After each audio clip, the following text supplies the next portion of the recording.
আলহামদুলিল্লাহ ওয়াহদা ওয়াসসালাতু ওয়াসসালামু আলা মান লা নাবিয়্যা বা'দা আম্মা বা'দ। সম্মানিত দূরের ও কাছের দর্শক ও শ্রোতা মণ্ডলী, আল্লাহ রাব্বুল আলামিনের অশেষ মেহেরবানিতে আজ 20শে শাবান 1447 হিজরি মোতাবেক 8ই ফেব্রুয়ারি 2026 রোজ রবিবার এশার নামাজান্তে আমরা রিয়াদস্থ দিরা ইসলামিক সেন্টার কর্তৃক আয়োজিত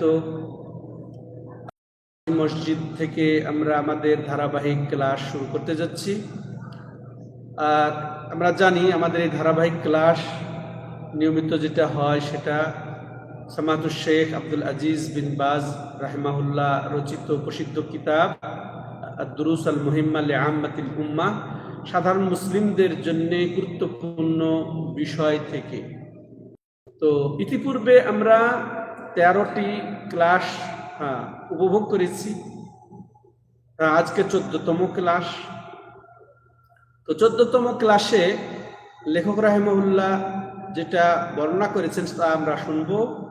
আর সেটা হচ্ছে আরকানুল ঈমান, ঈমানের রোকন সমূহ।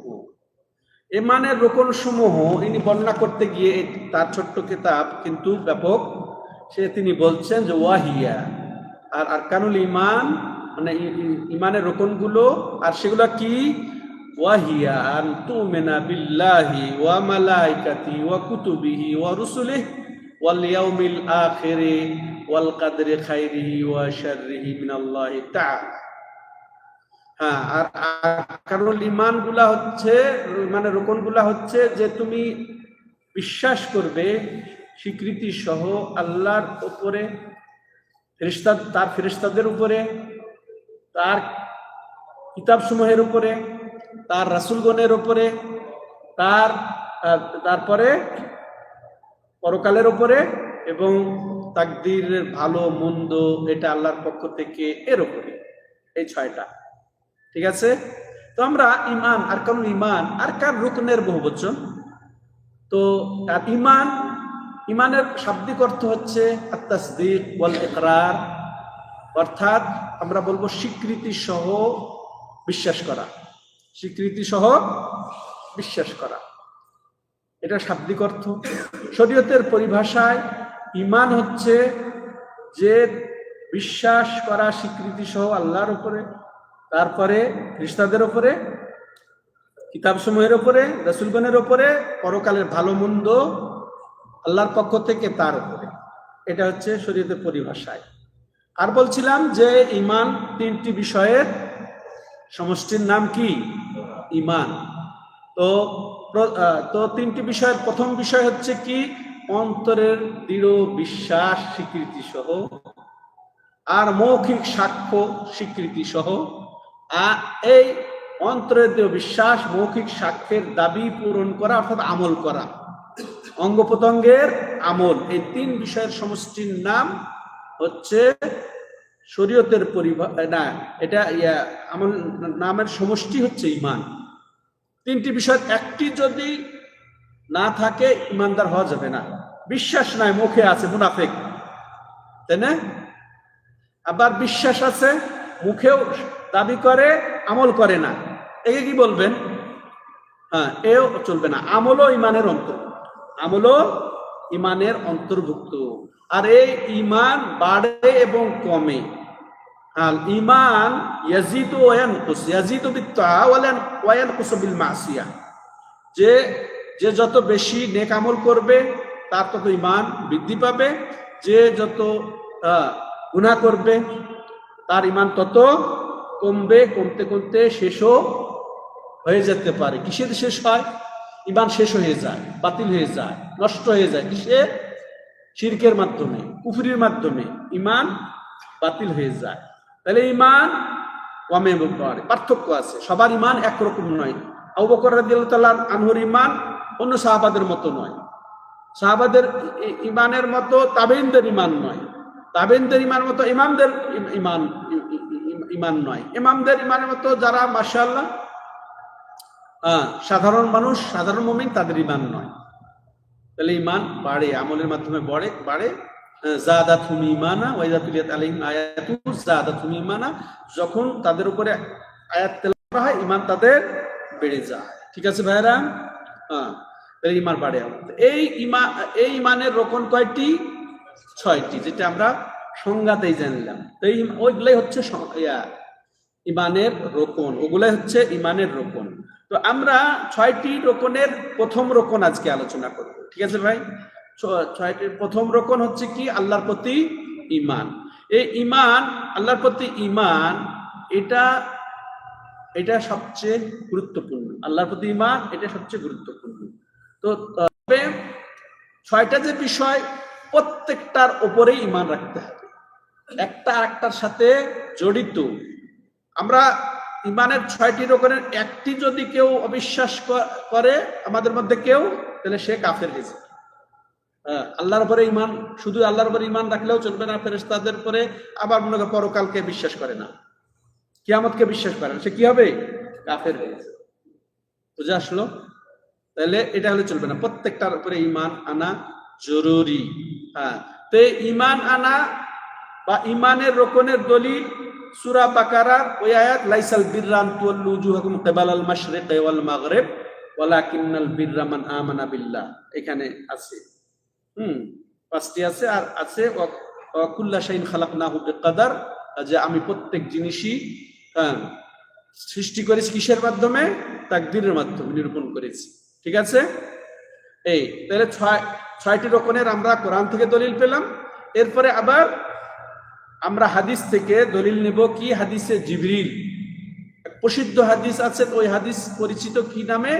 জিবরিল, হাদিসে জিবরিল। কারণ কি? জিবরিল আলাইহিস সালাম এসেছিলেন ছাত্র বেশি, প্রশ্নকারী বেশি। রাসূলুল্লাহ সাল্লাল্লাহু আলাইহি ওয়াসাল্লাম বসা আছেন সাহাবাদেরকে নিয়ে, তিনি তো প্রশ্ন করেছিলেন প্রায় 4টি। তার মধ্যে একটি হচ্ছে কি? আখবিরনি আন ঈমান, আমাকে ঈমান সম্পর্কে বলুন। কাকে প্রশ্ন করেছেন? রাসূলুল্লাহ সাল্লাল্লাহু আলাইহি ওয়াসাল্লামকে। তখন রাসূলুল্লাহ সাল্লাল্লাহু আলাইহি ওয়াসাল্লাম বলেছেন, আল ঈমান আন তু'মিনা বিল্লাহ ওয়া মালাইকাতিহি ওয়া কুতুবিহি ওয়া রুসুলিহি ওয়াল ইয়াউমিল আখিরি ওয়া তু'মিনা বিল কদরি খাইরিহি ওয়া শাররিহি। রাসূল সাল্লাল্লাহু আলাইহি ওয়াসাল্লাম ঈমানের পরিচয় এটাই দিয়েছে। তাহলে ঈমানের রকম কয়টি হলো? 6টি হলো।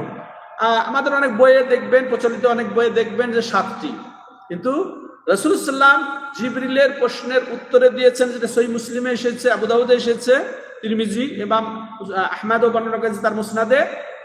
এগুলাতে এই যে ঈমানের রোকন এইভাবে 6টা বর্ণনা এসেছে। তাহলে এটাই আমরা বলবো।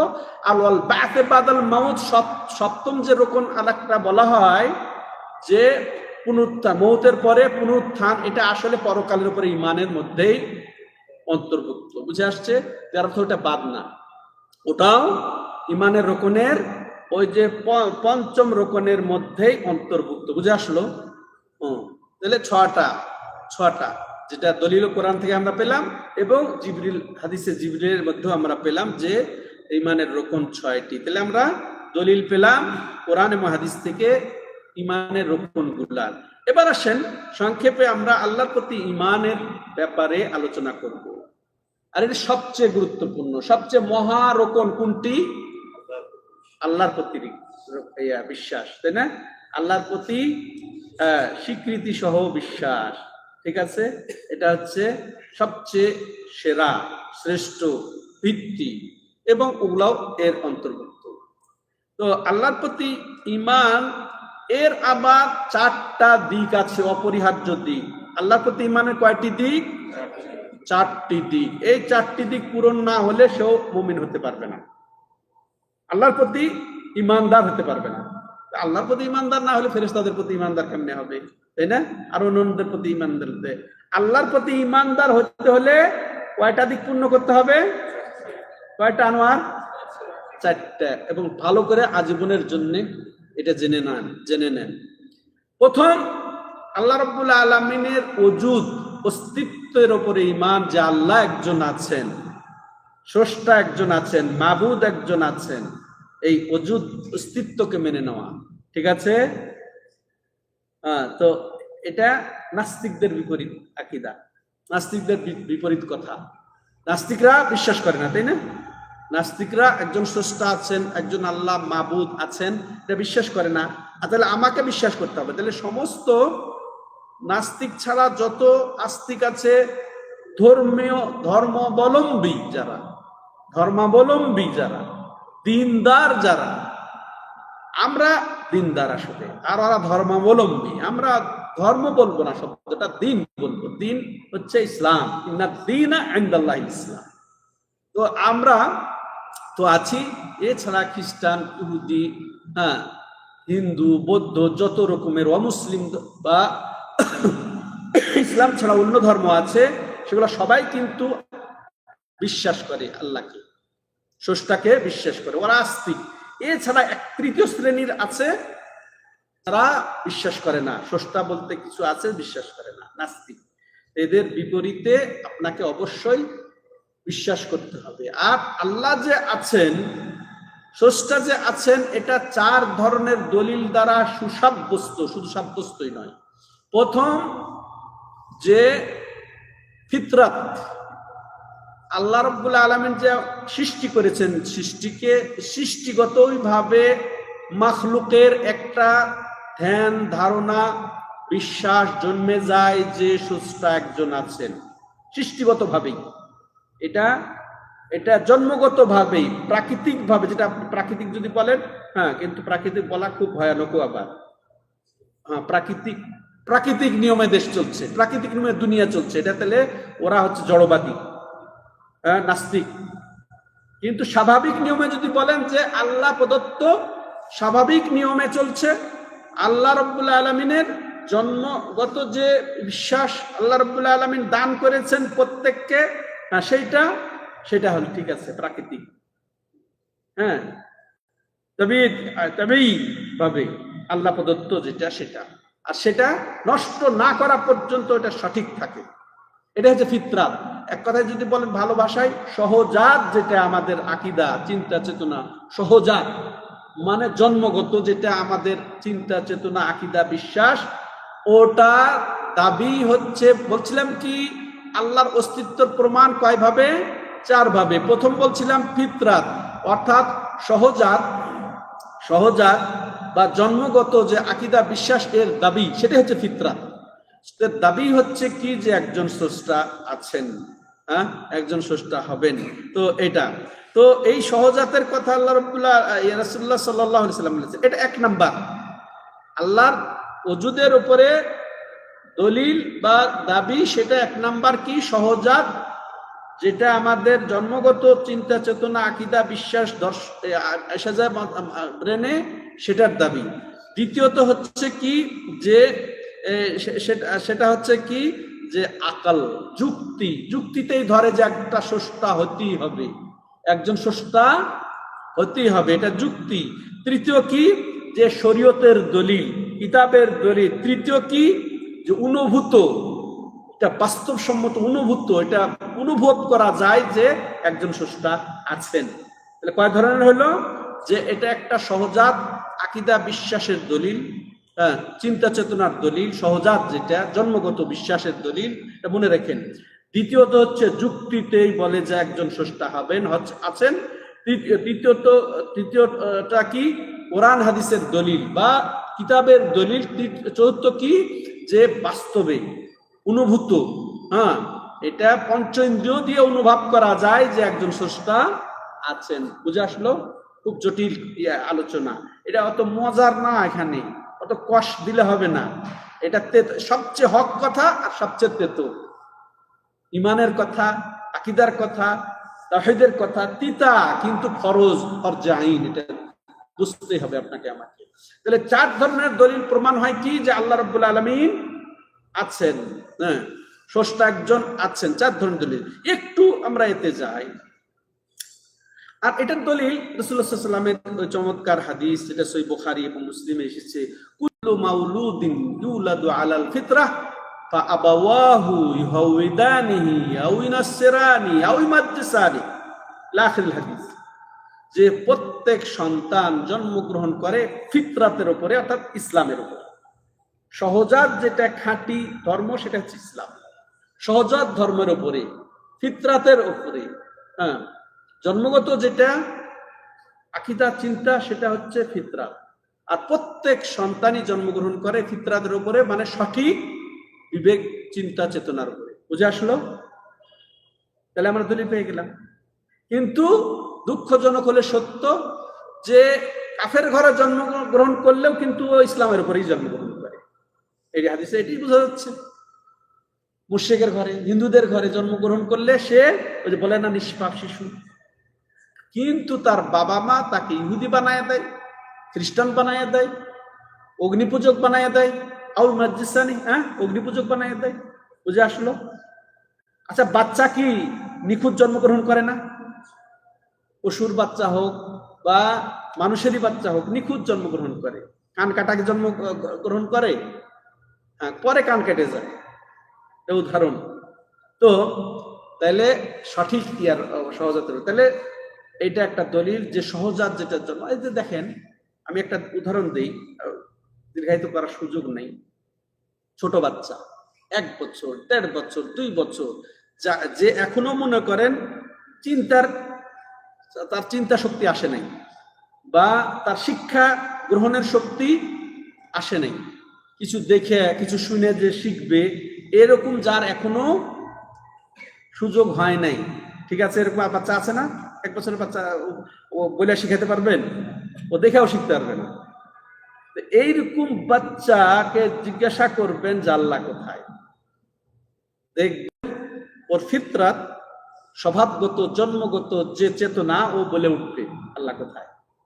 এটা পরীক্ষিত, এটা আমি সবগুলা নিজের বাচ্চাদেরকে পরীক্ষা করেছি। তো সে উপরে দেখাবে, সে উপরে দেখাবে। এখানে 2টা জিনিস পাবেন আপনি তার এই এতে, যে সে তার মধ্যে ধারণা আছে একটা স্রষ্টা সম্পর্কে, রব সম্পর্কে, আল্লাহ সম্পর্কে। আর দ্বিতীয় যেটা আমাদের আলোচ্য বিষয়ের সাথে, যে আল্লাহ রাব্বুল আলামিন উপরে আছে, এটাও সে বলবে। আচ্ছা, এখানের মধ্যে আরেকটা পয়েন্ট ঢুকে গেল, কি জানেন? আমাদের সমাজে আবার আল্লাহর প্রতি ইমানের ক্ষেত্রে, জাতের ক্ষেত্রে, সত্তার ক্ষেত্রে ভ্রান্ত আকীদা আছে। কি জানেন? যে আল্লাহ রাব্বুল আলামিন তো আছেন, স্বীয় অস্তিত্বে তো আছেন, তারপরে জাতিহি, তার সত্তাগত ভাবে তিনি তো আছেন, কিন্তু সব জায়গায় আছে নাউযুবিল্লাহ। এরকম কেউ বিশ্বাস করে কি করে না? কি ভাইরা জানেন আল্লাহ কোথায়? ঠিক তো? আলহামদুলিল্লাহ, সবাই একমত যে আল্লাহ উপরে? না কেউ বলেন যে সব জায়গায় আছেন? সব জায়গায় যদি বলেন যে হ্যাঁ সব জায়গায় আছেন, হ্যাঁ, তার এলেমটা সব জায়গায় আছে, তার রহমতটা সব জায়গায় আছে, ঠিক আছে। কিন্তু কেউ যদি বলে যে আল্লাহ স্বয়ং নিজে সব জায়গায় উপস্থিত, এটা কুফরি আকীদা, এতে কোনো সন্দেহ নেই। আল্লাহ তার জাত সহ সব জায়গায় আছেন, সব জায়গায়, এক জায়গায় আপনার পায়ের নিচ, সব জায়গায় এক জায়গায় আপনার বাথরুম। এরকম যদি কেউ বিশ্বাস করে, এতে কাফের, তাতে কোনো সন্দেহ নেই। সে কোরআনকে অস্বীকার করে, কারণ কোরআনটাই নাজিল হয়েছে, ঠিক আছে। ওদিকে গেলে তো সময় হয়ে যাবে। হ্যাঁ, সে আল্লাহকে অস্বীকারী। এটা ইমাম আবু হানিফারও ফতোয়া আছে। হ্যাঁ, যে বলে আল্লাহ কোথায়, সব জায়গায় জানি না, সে ফাকাত কাফারা বিল্লাহি ফাইন্নাহু ক্বালা আল্লাহ আর রহমানুল্লাহ আরশিস ইস্তাওয়া। এটা তার ফিকহুল আকবার গ্রন্থে মাশাআল্লাহ আছে, লিপিবদ্ধ আছে। তার নামে যে কিতাব প্রচলিত আছে, বাংলাতে অনুবাদ হয়েছে, তাতেও আপনারা দেখতে পারবেন যে বলবে যে আল্লাহ কোথায় জানি না, সে কাফের, সে কাফের। তাইলে কারণ আল্লাহ রাব্বুল আলামিন বলেছেন তিনি আরশের উপরে, আরশের উপরে সমুন্নত, আরশের উপর তিনি রয়েছেন। তাহলে বুঝে আসলো? তো বলছিলাম যে আমাদের মাঝে এই কথাটাও এখানে যুক্ত করা উচিত যে আল্লাহ যে স্বীয় সত্তায় আরশের উপরে, এটাও কিন্তু জন্মগত বিশ্বাস এর দাবি, তেমনি ভাবে বুযুক্তির দাবি, তেমনি ভাবে শরীয়তের দাবি অর্থাৎ কিতাবের দাবি, তেমনি ভাবে অনুভূত পঞ্চ ইন্দ্রিয় দ্বারা স্পষ্ট বোঝা যায় যে তিনি উপরে আছেন। দুইটা বিষয় কিন্তু, একটা হচ্ছে আল্লাহর অস্তিত্বকে বিশ্বাস করা, আর এটার দলিল 4টা। একটা হচ্ছে জন্মগত বিশ্বাস, একটা হচ্ছে আরেকটা কি বললাম যে যুক্তিগত, আরেকটা হচ্ছে কি বললাম যে এটা কিতাবের দলিল, আরেকটা হচ্ছে কি, যেটা বাস্তবে বোঝা যায়, অনুভব করা যায়। চার ধরনের। তো আল্লাহ যে উপরে আছেন এটাও কিন্তু চার ধরনের দলিল দ্বারা প্রমাণিত। আনোয়ার জিজ্ঞাসা করবো। হ্যাঁ, এটাও আল্লাহ যে উপরে আছেন এটাও চার ধরনের দলিল দ্বারা। আল্লাহ যেমন আছেন এটা যেমন চার ধরনের দলিল দ্বারা প্রমাণিত, আল্লাহ যে উপরে আছেন এটাও চার ধরনের দলিল দ্বারা প্রমাণিত। যেটা বললাম যে ফিতরাত, ও যে শিশুকে জিজ্ঞাসা করবেন ও বলবে উপরে। জানোয়ারকে পিটাইয়েন আপনি, ও মাথা উঁচু করে আল্লাহকে নালিশ করবে, এটা ফিতরাত। এটা আমি এক হিন্দু বালককে জিজ্ঞাসা করেছি, সে 8-10 বছরের, সে 7-8 বছর 8-10 বছর এরকম হবে। তাকে জিজ্ঞাসা করেছি হিন্দু পাড়ার দিয়ে আমি যাচ্ছি, হঠাৎ করে সে আমার পিছে পিছে আসছে, হ্যাঁ পিছন থেকে। তখন আমি সঙ্গে পরিচয় নিলে কথা বলে, আচ্ছা তোর একটা কথা জিজ্ঞাসা করি, বলতো ভগবান কোথায়? ভগবান বলছিলাম কোথায়, যে আল্লাহ কোথায় বা ভগবান কোথায়? তখন ও চুপ, এই প্রশ্ন জীবন তো হয়তো শুনে নেই, ও চুপ মেরে বলতেছে কাকা ওপরেই তো হওয়া লাগে। দেখেন ও শিখে নাই, কিন্তু ও শিখে নাই, ও গরিব মানুষ, লেখাপড়াই করে না, স্কুলেও যায় না। ও বলছে কাকা ওপরেই তো হওয়া লাগে। চিন্তা করেছে, এটা হচ্ছে ফিতরাত, এটা জন্মত বিশ্বাসের দাবি, বুঝে যাচ্ছে সহজাত। তেমনি ভাবে আমাদের যুক্তিতেই ধরে যে একজন স্রষ্টা হবেন, এটা আমি দুটাতে মিলাচ্ছি, ভালো করে বুঝার চেষ্টা করবেন আপনারা। আপনারা অনেকে শিক্ষিত আছেন, এটা বুঝবেন। যুক্তিতেই ধরে যে একজন স্রষ্টা হইতেই হবে। আল্লাহ রাব্বুল আলামিন চ্যালেঞ্জে সূরা তুরের 35 নম্বর আয়াতে বলছেন, আম খুলিকু মিন গায়রি শাইইন আম হুমুল খালিকুন। তো সংক্ষেপে যে আম খুলিকু মিন গায়রি শাইইন, তারা কি এমনি এমনি অটোমেটিক সৃষ্টি হয়ে গেছে? আম হুমুল খালিকুন, নাকি তারাই তাদের স্রষ্টা? কোনো কিছু হবে অটোমেটিক? কেউ এসে গেছি আমরা? এই দুনিয়া অটোমেটিক, আকাশমণ্ডলী অটোমেটিক, সূর্য চন্দ্র গ্রহ নক্ষত্র উপগ্রহ সৌরজগৎ সব অটোমেটিক, নাকি সবগুলা নিজে নিজে সৃষ্টি হয়েছে? নিজে নিজেকে সৃষ্টি করেছে? কোনটা হবে? দুইটা কোনটাই কেউ, যার জ্ঞান আছে বিবেক আছে, পাগল নাই, কেউ বলবে না এটা। কিন্তু এক শ্রেণী বলে, নাস্তিক শ্রেণী। না, এরপরে তৃতীয় একটা দিক অবশ্যই, সেটা কি? আল্লাহু খালিকুনা ওয়া হুয়া রাব্বুল আলামিন। আল্লাহ হচ্ছেন আমাদের স্রষ্টা, আর তিনি হচ্ছেন সমস্ত জগতের যিনি রব। ঠিক আছে? তাহলে এটা হচ্ছে যুক্তির দাবি। যুক্তি ধরবে যে অটোমেটিক এই মসজিদটা অটোমেটিক এখানে স্থাপন হয়ে গেছে, এই নদীটা অটোমেটিক প্রবাহিত হয়ে গেছে, পাহাড় অটোমেটিক, সুন্দর প্রাসাদ অটোমেটিক না। প্রস্তুতকারক আছে, নির্মাতা আছে, তাই না? তৈরিকারী আছে না? তাহলে এই আকাশমণ্ডলী পৃথিবী সবকিছু এগুলা অটোমেটিক না, স্রষ্টা আছে। যুক্তিতে ধরবে এটা। তারপরে কিতাবের দলিল, আল্লাহ রাব্বুল আলামিন আসমানি কিতাব নাজিল করেছেন বহু, সব দলিল যে আল্লাহ একজন আছেন। আর আমরা দুটেই বলবো। ওই যে যারা বলে আল্লাহ সব জায়গায় না, আল্লাহ স্বীয় সত্তা আরশের উপরে, এটা যুক্তিতেও বলে যে উপরে হওয়াটাই সম্মানের প্রতীক, নাকি সব জায়গায় হওয়া, আপনার সাথে সাথে হওয়া, কলবে হয়ে যাওয়া, আপনার পায়ের নিচে চলে যাওয়া, এটা সম্মানের প্রতীক? আপনি সবসময় আল্লাহ আল্লাহ তাআলা বলেন, আল্লাহ তাআলা মানে কি? উপরে, আল্লাহু আকবার, সবচেয়ে বড়। আপনি কি বলেন? সুবহানা রাব্বিল আলা, সুবহানা রাব্বিল আযীম, সুবহানা রাব্বি আল আলা, সবার উপরে যিনি। আল্লাহ রাব্বুল আলামিন সব দিক দিয়ে তিনি উপরে। আল্লাহ রাব্বুল আলামিন তার সম্মানের দিক দিয়েও তিনি উপরে, তার মর্যাদার দিক দিয়েও তিনি উপরে, তিনি জাতগতভাবে উপরে, এমনি সব সৃষ্টির উপরে তিনি। কিছুই ছিল না, সৃষ্টি করেছেন, সৃষ্টি করে তিনি ইস্তাওয়া হয়েছেন, উপরে উঠেছেন আরশের উপরে। ঠিক আছে? এটা তাইলে যুক্তিতেও ধরে যে উপরে হওয়াটাই সম্মানজনক।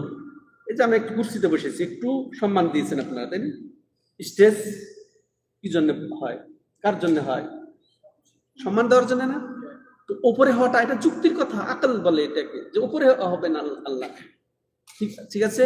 তারপরে বলছেন কিতাবের দলিল, যে আল্লাহ রাব্বুল আলামিন আছেন বলে কিতাব নাজিল করেছেন, তার মধ্যে সেরা কিতাব মহা কোরআন, আল কোরআন, তাই না? আর মহানবীর উপরে অবতীর্ণ হয়েছে। তো এই কোরআনের দলিল যে আল্লাহ উপরে আছেন, বা কোরআনের দলিল যে আল্লাহ একজন স্রষ্টা আছেন, যার কারণে তিনি কোরআন নাজিল করেছেন, এটা একটা বললাম আল্লাহর অস্তিত্বের প্রমাণ কিতাব দিয়ে। এবার আমরা যুক্ত করলাম কি, যে আল্লাহ যে উপরে আছেন কিতাবও তার প্রমাণ। কিতাব কি? কিতাব কি? মুনাজ্জাল। হ্যাঁ, মুনাজ্জাল মিনাল্লাহি আযজা ওয়া জাল, যে কোরআনটা নাযিলকৃত, নাকি ফুনি উদ্ভাবিত? ফুনি থেকে পাওয়া গেছে কোরআন? ডান থেকে, বাম থেকে? হ্যাঁ, কোথায় কোরআন পাওয়া গেছে? কোথায় কোরআন এসেছে? কেউ অবিশ্বাস করবে? যেটা আল্লাহ রাব্বুল আলামিন অবতীর্ণ করেছেন জিবরিল মারফত। কোরআন অবতীর্ণ হওয়া, অবতীর্ণ কাকে বলে? নিচ থেকে ওঠা না উপর থেকে নামা? আল্লাহ রাব্বুল নাযালা, নাযালা, আনজালা, এগুলা কোরআনের ক্ষেত্রে আল্লাহ রাব্বুল আলামিন উল্লেখ করেছেন, যেটা প্রমাণ। তাহলে কোরআন যে আল্লাহ উপরে আছেন, এবং কিতাব প্রমাণ যে একজন স্রষ্টা আছেন। ঠিক আছে, আমি সংক্ষেপে চলে যাচ্ছি। হ্যাঁ, তাহলে কিতাবের প্রমাণ কোরআনে তো আছে, এটা তো কিতাব নাজিল হওয়া, এটা প্রমাণ। তারপরে আর রহমান আল্লাহ আরশ ইস্তাওয়া, রহমান মহান দয়ালু, যিনি কোথায়? আরশের উপরে, সব সৃষ্টি করে তিনি আরশের উপরে উঠেছেন, তাই না? তিনি আকাশ সৃষ্টি করেছেন, পৃথিবী সৃষ্টি করেছেন, সুম্মাস্তাওয়া আলাল আরশ, এরপরে তিনি আরশের উপরে। ঠিক আছে, এটা কোরআনেও বলছে। আলাসসামা, এলাসসামা, হ্যাঁ, বহু আয়াতে আছে। হ্যাঁ, তো আল্লাহর আরশের উপরে, আকাশের উপরে বহু আয়াতে আছে, হাদিসও আছে। হাদিস দাসীকে রাসূলুল্লাহ সাল্লাল্লাহু আলাইহি ওয়াসাল্লাম প্রশ্ন করলেন যে আইন আল্লাহ, আল্লাহ কোথায়? আর অনেকে বলে যে আল্লাহর মারিফতের ব্যাপারে প্রশ্ন করা উচিত না, বিভ্রান্ত হবে মানুষ। আর রাসূলুল্লাহ সাল্লাল্লাহু আলাইহি ওয়াসাল্লাম স্বয়ং এক দাসীকে, সহিহ মুসলিমের হাদিস, এক দাসীকে প্রশ্ন করলেন আইন আল্লাহ, আল্লাহ কোথায়? তখন দাসী উত্তর দিয়েছিল কি? ফিস সামা, আকাশের উপরে। আর মান আনা, দ্বিতীয় প্রশ্ন দাসীকে করলেন রাসূলুল্লাহ সাল্লাম, যে আমি কে? রাসূলুল্লাহ, আপনি তো আল্লাহর রাসূল। তখন রাসূলুল্লাহ সাল্লাম ওই সাহাবী, যে সাহাবী তাকে নিয়ে এসেছিলেন সাথে করে, তাকে মুক্ত করার নিয়তে, যে ঠিক আছে তাকে প্রশ্ন করি, তার ইন্টারভিউ নিলেন যে সেই মুমিন কিনা। দুইটা প্রশ্ন, তাওহীদের ব্যাপারে, রিসালাতের ব্যাপারে। তাওহীদের ব্যাপারে ইমানের প্রশ্ন করেছেন যে আল্লাহ কোথায়? বলেন নাই যে তুমি কি আল্লাহর উপরে ঈমান আনো, এটা বলেননি, যে আল্লাহ কোথায়।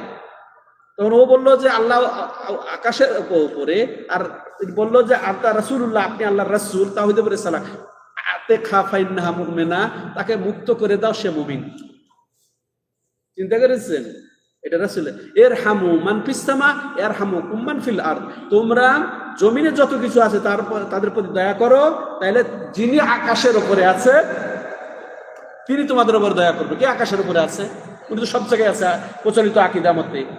হ্যাঁ, সব ধর্মীয় কিতাব গুলাতে এইভাবেই শিখাচ্ছে। হিন্দু ধর্মে ওইটাই শিখাচ্ছে, তারপর বৌদ্ধ ধর্মে এটাও শিখাচ্ছে। আবার কথিত লেখক লিখে দিয়েছে যে আল্লাহ সব জায়গায় আছে, সেটাও শিখাচ্ছে। এখান থেকে তিনি পুত পবিত্র, তিনি সবার উপরে, সবকিছুর উপরে। বুঝে আসলো? তাহলে কিতাবেরও দলিল। আবার এটা আপনি বুঝবেন স্বভাবগত দলিল, যেটা জন্মগত দলিল, এটাও বুঝবে যে আল্লাহ রাব্বুল আলামিন উপরে আছেন। স্বভাবগত দৃশ্যত পঞ্চ ইন্দ্রিয়তে প্রমাণ হয় যে আল্লাহ উপরে আছেন। তার কি জানেন যে তার দলিল হচ্ছে দুই রকমের হতে পারে। তার দলিল দুই রকমের হতে পারে। এমনি বলি আপনাদেরকে। আচ্ছা, মেরাজের ঘটনা, এটা পাঁচ ইন্দ্রিয়ের মতোই দেখেছেন, অনেক সাহাবী দেখেছেন, এবং এটা যে রাসূলুল্লাহ সাল্লাল্লাহু আলাইহি ওয়াসাল্লাম মেরাজ হয়েছে, এটা সাহাবায়ে কেরামের উপস্থিতি হয়েছে না? সাহাবায়ে কেরামের উপস্থিতি হয়েছে, তারাও দেখার মতোই বিশ্বাস করত। মেরাজের ঘটনাটা একটা ধ্রুব সত্য ঘটনা, এটা পঞ্চ ইন্দ্রিয় দ্বারা শোনা এবং এমনকি দর্শনীয় ঘটনা। সেটাকে অস্বীকার করবে? তাহলে মেরাজ হইল কি জন্য? এখন যদি বলেন আপনি যে আল্লাহ সব জায়গায় আছেন স্বয়ং নিজে, তাহলে মেরাজের ঘটনা দরকার ছিল? সারুল, মেরাজের ঘটনা দরকার ছিল? কিন্তু মেরাজ হয়েছিল কোথায়? সপ্তাহের উপরে। কেন নিয়ে গেলেন আল্লাহ রাব্বুল আলামিন? আল্লাহ তো সব জায়গায় আছে। ওগুলা ঘটনা 5 ওয়াক্ত সালাত দেওয়ার জন্য নিয়ে গেছেন, তার সম্মান বৃদ্ধি করার জন্য নিয়ে গেছেন। আল্লাহ তার ক্ষমতা প্রকাশ করেছেন যে তিনি যা খুশি তাই করতে পারেন। এটাই তো প্রমাণ মেরাজের ঘটনা। হ্যাঁ, তাহলে আমরা কেমনে বলি আল্লাহ সব জায়গায় আছে? আচ্ছা, ঈসা আলাইহিস সালাম কে বাস্তবে আল্লাহ উঠিয়ে নেন নাই? এটা বাস্তবমুখী। আল্লাহ উঠিয়ে নিয়েছেন। কোন দিকে উঠিয়ে নিয়েছেন?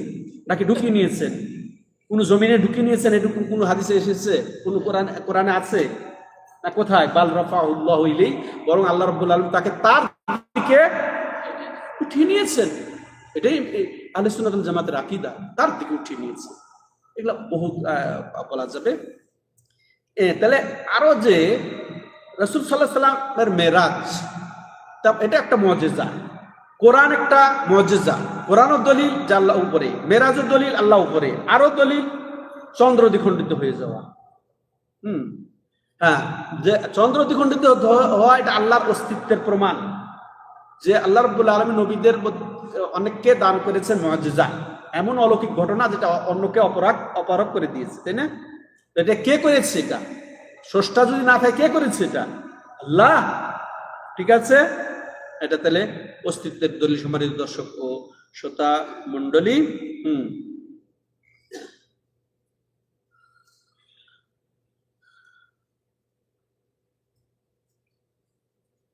তাহলে আমরা এই ছিল আল্লাহর প্রতি ঈমান এর 4টা দিক। মনে থাকবে?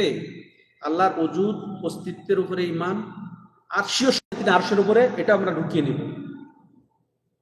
আল্লাহ স্বীয় সত্তায়, স্বীয় অস্তিত্বে, সব জায়গায় তার ইলম আছে, রহমত আছে, কিন্তু ওমা তাসকাতু মিন ওয়ারাকা ইল্লা ইয়ালামুহা, গাছের একটা পাতাও পড়ে না যেটা জানেন না তিনি।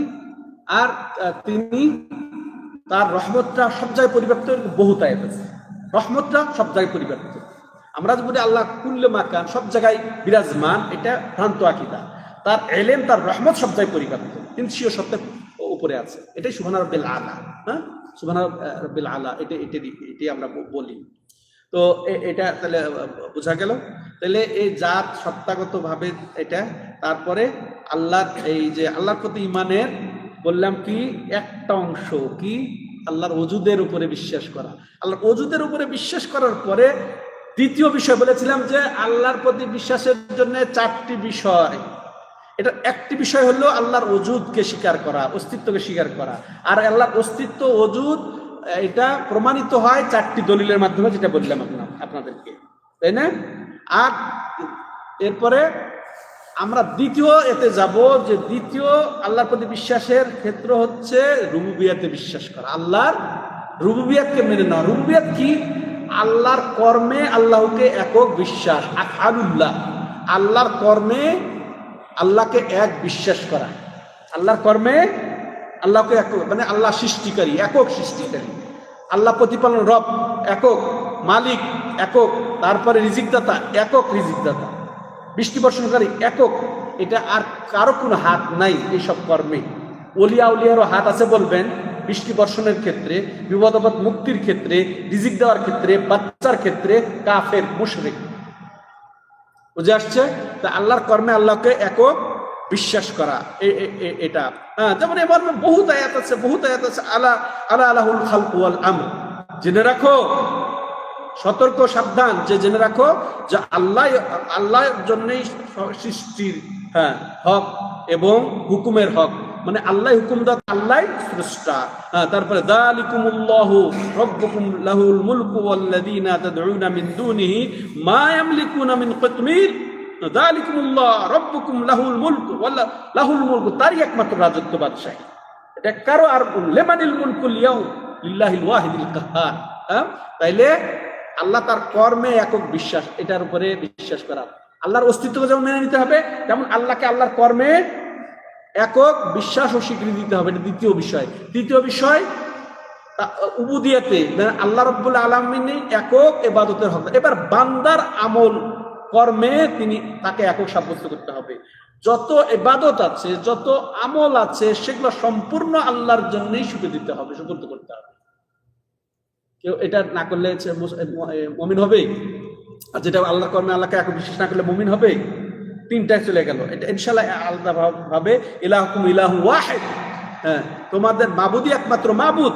তাহলে একমাত্র মাবুদ এক মানে আমার সালাতে যেমন তিনি এক, যাকাত দেওয়ার ক্ষেত্রেও তিনি যিনি এক, তারপরে সিয়াম যার জন্য রাখি তিনি এই ক্ষেত্রে এক, তারপরে যার জন্য হজ করি তিনি এক, তেমনি ভাবে যার কাছে আমি প্রার্থনা করব তিনি একক আল্লাহ রাব্বুল আলামিন কাছে, তারই উপরে ভরসা। হ্যাঁ তাওয়াক্কুলের ক্ষেত্রে তিনি একক, তারপর আশা করার ক্ষেত্রে একক তিনি, ইস্তেগাসা চাওয়ার ক্ষেত্রে একক, ফরিয়াদ করার ক্ষেত্রে একক, জবাই একমাত্র কার জন্য? আল্লাহর জন্য। এগুলো সব ইবাদত, আর ইবাদতের ক্ষেত্রে তাকে একক বিশ্বাস করতে হবে। তাইলে ঈমান আনতে গেলে কয়টি বিষয় বললাম? চারটি। একটি হচ্ছে তার অস্তিত্বকে মেনে নেওয়া, আর সহিশুদ্ধভাবে অস্তিত্বকে মেনে নেওয়া তিনি উপরে আছে, ঠিক আছে। আর দ্বিতীয়ত হচ্ছে আল্লাহর কর্মে আল্লাহকে একক বিশ্বাস করা এবং স্বীকৃতি দেওয়া, বাস্তবায়ন করা। তৃতীয়ত ইবাদতে বান্দার ইবাদত আমলে তিনি একক বিশ্বাস এবং স্বীকৃতি করা। শুধু সালাত করে মাথায় দাগ ফেলাইলে হবে না, তার কাছেই চাইতে হবে, তার জন্যই জবাই করতে, তার কাছে আশা করতে হবে, বসে করতে হবে, ঠিক আছে, ওকে। এরপরে লাস্ট হচ্ছে আল্লাহ রাব্বুল আলামিনের আসমা সিফাত আছে, তো নাম এবং গুণাবলী আছে। ওই নাম যে কোরআনে হাদিসে এসেছে যেভাবে, সেগুলাকে কোনো রকমের অপব্যাখ্যা করা যাবে না, অস্বীকার করা যাবে না, বিকৃত করা যাবে না, এমনকি সৃষ্টির সাথে কোনো রকমের সাদৃশ্য পোষণ করা যাবে না। এটা চারটা ক্ষেত্রে আল্লাহকে একক বিশ্বাস সাব্যস্ত করলে আল্লাহর প্রতি ঈমান হবে, ঠিক আছে। আল্লাহর প্রতি ঈমান এত সহজ না। হ্যাঁ রুবুবিয়াত মেনে নিয়েছে মক্কার কাফের মুশরিকরাও। তাহলে আজকের যেটা কথা সার সংক্ষেপ যেটা বলতে চাই সেটা হলো কি, যে আল্লাহর প্রতি ঈমান, ঈমানের 6টি রকম, তার মধ্যে আল্লাহর প্রতি ঈমান। আল্লাহর প্রতি ঈমানের জন্য 4টি বিষয় অপরিহার্যতা, যে আল্লাহর ওজুদ বা অস্তিত্বকে মেনে নেওয়া, আল্লাহর কর্মে আল্লাহকে একক বিশ্বাস করা এবং মেনে নেওয়া, এবং বান্দার ইবাদত আমলে একমাত্র আল্লাহকেই তার মাবুদ হিসেবে মেনে নেওয়া, আল্লাহ ইবাদতের উপযুক্ত বলে মেনে নেওয়া। কোরআন সুন্নাতে যত, কোরআন হাদিসে যত আল্লাহর নাম এবং সিফাত আছে সেগুলাকে কোনো সাদৃশ্য পোষণ করা, তুলনা করা ছাড়াই, অস্বীকার করা ছাড়াই, অপব্যাখ্যা করা ছাড়াই, অকেজো করা ছাড়াই বিশ্বাস করে নেওয়া। এটা একটার দিকে আমরা ইনশাল্লাহ এই শেষের 3টা বিস্তারিত আলোচনা তাওহীদের প্রকার বলবো। আবার ফিরে আসি যে আল্লাহর অস্তিত্বে বিশ্বাস করা, এটা 4 ধরনের দলিল দ্বারা সাব্যস্ত। প্রথম, যে জন্মগত আকীদা বিশ্বাসের দাবি হচ্ছে আল্লাহ আছেন এবং আল্লাহ উপরে আছেন। তারপরে যুক্তির দাবি আল্লাহ আছেন এবং আল্লাহ উপরে আছেন। তারপর কিতাবের দাবি যে আল্লাহ আছেন একজন, স্রষ্টা আছেন একজন এবং উপরে আছেন। তারপরে চতুর্থতম, যেটা একেবারে দৃশ্যত, বাস্তব সম্মত, এগুলার দ্বারাও বোঝা যায় যে আল্লাহ আছেন এবং উপরে আছেন।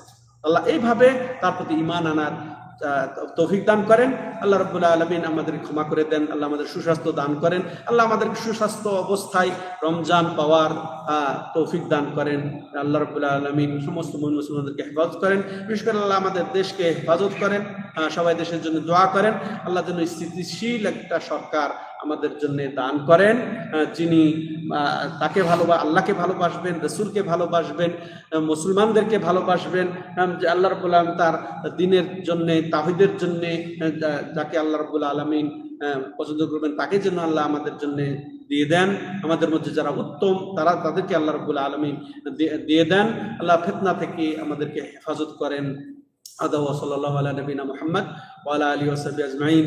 سبحانك اللهم وبحمدك أشهد أن لا إله إلا أنت أستغفرك وأتوب إليك.